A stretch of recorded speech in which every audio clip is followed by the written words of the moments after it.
Well, I have never been accused of being an apologist for Gary Pinkel. With all the off-field problems he's saddled with, the Missouri football coach wants us to believe he's a stand-up guy. He tells us he takes complete responsibility now for all 126 players and his football staff. It looks to me like Pinkel has some questions to answer in Columbia.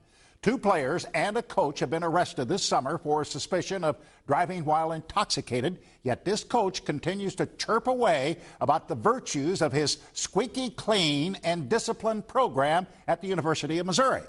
I'm sorry here, folks, but 3 DWI citations in 1 month would suggest something else. At least there's a perception of a program that's going unchecked right now.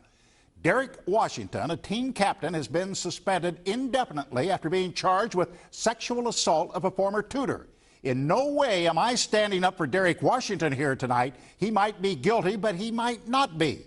As a father of 4 daughters, I would be very concerned if a player was guilty of something like this and still got to play football. In my opinion, Gary Pinkel and the University of Missouri are trying to take the law into their own hands. They suspended Washington before he was ever charged. Here's the question right here. Where does due process come into play, folks?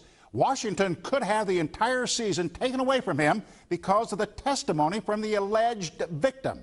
In a way, this reminds me of that Duke lacrosse debacle several years ago. Didn't we learn a lesson from all that?